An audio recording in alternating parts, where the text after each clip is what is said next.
Just that the next one to arrive claiming to be God is a fraud, it doesn't do much in terms of predictive programming. But with Masonic and Illuminist symbolism unconcealed, it has hidden in plain sight written all over it. As synchronicities go, the most puzzling involved the terrorist attack on 9/11. Now, statistically speaking, some of these have to be coincidences, but others violate the odds outright. Over and over again, 9/11 appeared in everything from movies to comic books. And what about the FBI's failed attempt in 1993 to bring down Tower 1? Why did none of the artists see that as the future? Why did they universally envision the top of the buildings being damaged rather than the bottom? Did they know the first attack would fail? Was it insider knowledge? Or was it something more? Surely the 9/11 inside job plan isn't as old as 1976. With symbols, the Illuminati piss on every tree they pass, so how could they conceal the plan for so long?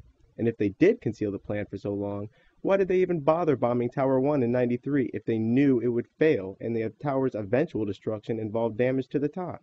In my opinion, these synchronicities stem from one of two sources.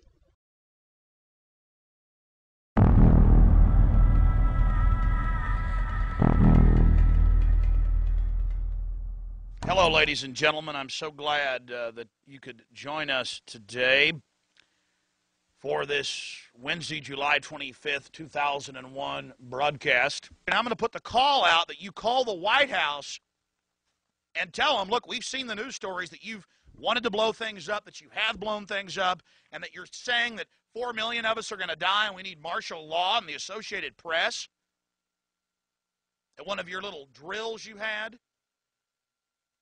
And that we're aware of who the terrorists are if you pull this. I want you to call these major newspapers. I want you to find out these statements were true by the White House about preparing for martial law. And I want you to let them know that if there is any terrorism, we know who to blame. The point is, if any terrorism comes, it's from this government. And if there was an outside threat like a bin Laden, who was a known CIA asset in the 80s, running the Mujahideen war, and whose family builds all the military bases over in Saudi Arabia right now, and sits on the board of Iridium Satellite. He's the boogeyman they need in this Orwellian phony system. I want the White House numbers up there now. A big part of this solution, after you research all the government terrorism and check out what I'm saying is true, call the White House and tell them, we know the government's planning terrorism. We know Oklahoma City and World Trade Center was terrorism. We know the Joint Chiefs of Staff wanted to blow up airliners, Baltimore Sun. If you do it, we're going to blame you because we know who's up to it. Or if you let some terrorist group do it, like the World Trade Center, we know who to blame. And you could save the planet. Now, Alex Jones didn't have insider knowledge in the classical sense. He was just reading the trends. But here's an example of real insider knowledge. What is Scenario 12D? We know it's a war game scenario, that it has to do with airline counterterrorism. Why is that important enough to kill for? Because it's no longer a game. But if some terrorist group wants to act out this scenario, why target you for assassination? Depends on who your terrorists are. The men who conceived of it in the first place. You're saying our government plans to commit a terrorist act against a domestic airline? There you go. Indicting the entire government as usual. It's a faction. A small faction. For what possible gain? The Cold War's over, John. But with no clear enemy to stockpile against, the arms market's flat. But bring down a fully loaded 727 into the middle of New York City, and you'll find a dozen tin pot dictators all over the world just clamoring to take responsibility and begging to be smart bombed. I can't believe it. This is about increasing arms sales. Mm-hmm. This is Birdcage Liner.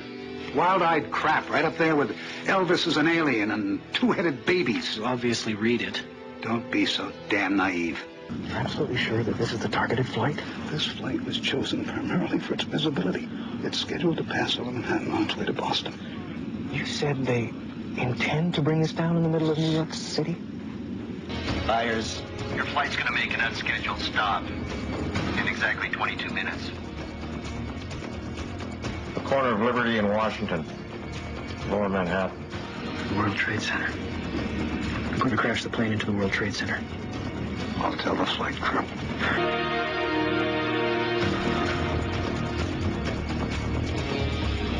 All right, try cutting electrical power. We've thought of that. We've thought of everything. New York Center, this is Atlantic National Flight 265 Heavy. We are declaring an emergency. We have 110 souls on board, 16,000 pounds of fuel.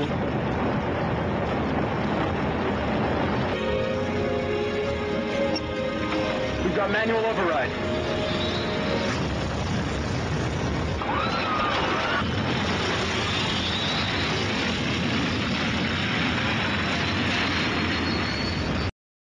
The Lone Gunman ran in 2001. That's right.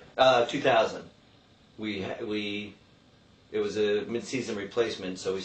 Oh yeah, right. 2001. We shot in 2000. January 2001. We started airing. When did you shoot the episode with the government secretly hijacking a jet by remote control to fly in the World Trade Center? Yeah, that we shot in March of 2000.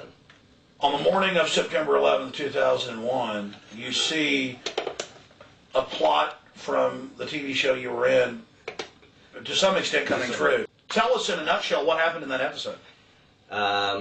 There is a government plot where they take a computer and basically override all the pilot's control systems, and by remote control are going to fly it into the World Trade Center in the series to start a worldwide war on terror, on terrorists. So what do you think it is, or any ideas or feelings or thoughts on that? You know, what is it? Is it an inside track, a conspiracy with the writers of The Lone Gunman? Or is it that they were tuned into the news? And, I mean, Tom Clancy wrote it in his book, too, right? The interesting thing that I had heard, that this goes back before even Lionel Chetwynd, that Chris Carter was at a cocktail party, and he felt very out of place, and apparently he was in a tuxedo way in the corner, and the psychic came over to him and said, whatever you're working on is going to make you a ton of money. And that was just before he did the X-Files. Well, that psychic I talked to, I go, what were you doing at the Hollywood party? She goes, I was hired by the CIA to go to parties and then just go home and email what I talked about at people. So the CIA has been tracking Hollywood parties since the 80s in order to determine, because, you know, Hollywood films They set the agenda. They set a foreign policy, sort of. I mean, it's a projection. It's America's dominance. They admit a lot of it's Hollywood. Right. And so they want to make sure that all the producers and the writers, that nobody's thinking anything so radical or doing a movie that will completely undermine their foreign policy plans. And that they do that through sending women to parties and having them email. It's the weirdest thing. It's kind of creepy. Everybody I tell in Hollywood, all my actor friends, are kind of freaked out about it. This is Steve Jackson's card game, Illuminati, the game of conspiracy. From beginning to end, this deck reeks of insider info. The final goal of the game is, yep, you guessed it, none other than world domination, naturally. The sheer outlandishness of some of the cards desensitizes those outside of the know, but a deeper look reveals that there's not a single card in the deck that hasn't happened, isn't happening, or won't happen. Most of the cards depict a sinister brand of humor mixed in with knowledge of a deep insider. But we can't rule out the paranormal in this case.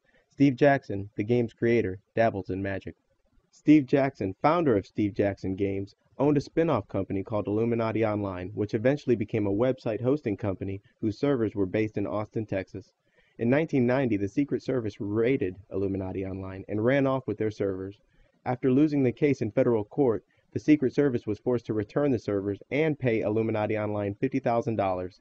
Then, in 1999, Wired magazine reports that a group of hackers broke into campaign website of then presidential hopeful George W. Bush, only to find out that George's website was hosted by none other than Steve Jackson's Illuminati Online. And while you try to contain your amazement, I'm going to analyze this guy's psychology. First, hosting your campaign website from Illuminati Online is completely unnecessary. Why not teddybears.com or praisejesus.org? It's not like other insiders need help identifying you. Your family has been calling for a New World Order since there was a New World Order.